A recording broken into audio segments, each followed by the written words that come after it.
Salut et bienvenue dans la vidéo qui va vous présenter les différents héros de Tsunami Island Battle Royale. Vous le savez, ce jeu il a été pensé aussi pour pouvoir incarner 6 différents héros avec chacun un background, un lore et une explication de ce pourquoi ils sont présents sur l'île. On a demandé à l'ami Pierre-Alain de Garrigue, dont vous connaissez forcément la voix, de nous prêter sa voix justement pour vous présenter ces différents personnages. On espère que vous passerez un bon moment à découvrir les personnages que Antoine a créés et que Clément Masson a illustrés. On espère que ça vous donnera envie de financer Tsunami Island Battle Royale et de vous en précommander une petite boîte. Voilà, amusez-vous bien et bienvenue sur l'île du Tsunami.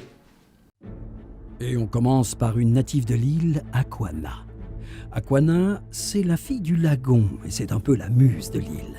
Elle dispose de capacités physiques exceptionnelles qui la rendent très à l'aise dans la zone lagon de l'île. Et puis, elle a une capacité ultime de sirène qui s'appelle Chant des sirènes du coup, et qui désarme littéralement ses ennemis. Autre personnage natif de l'île, Vesuvio.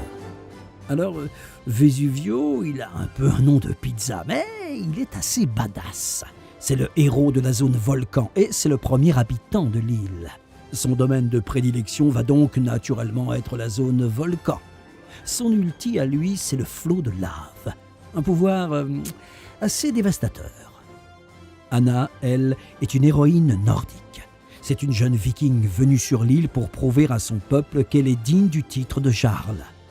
Sa capacité passive, c'est le courage qui va lui permettre entre autres de résister à certains atouts des autres personnages. Son pouvoir ultime, c'est le Valhalla Extra Ball. Si elle meurt, elle a la possibilité de tenter de revenir en jeu, sous certaines conditions, bien évidemment. Lucie est également venue sur l'île pour faire ses preuves. C'est la Benjamin des héros, mais c'est aussi une des plus redoutables. Elle est étudiante au sein de l'école Shadow, la plus grande école de ninja, et est venue sur Tsunami Island pour passer son examen final, qui consiste à devenir la dernière survivante du jeu. Son jeune âge fait qu'elle n'a pas encore eu le temps de développer une caractéristique passive. Elle n'a pas non plus de capacité ultime. Elle dispose en revanche d'un outil redoutable, la Techno Akama. Cette tenue à la confluence de la tradition et de la techno futuriste lui permet de choisir un atout à chaque fois que c'est à son tour de jouer. Fishing Fred, lui, c'est un simple pêcheur. Il n'a aucun pouvoir. C'est pourtant un des plus sérieux prétendants au titre de champion. Il connaît tous les recoins de l'île, ce qui fait qu'il n'est affecté par aucun des handicaps de l'île.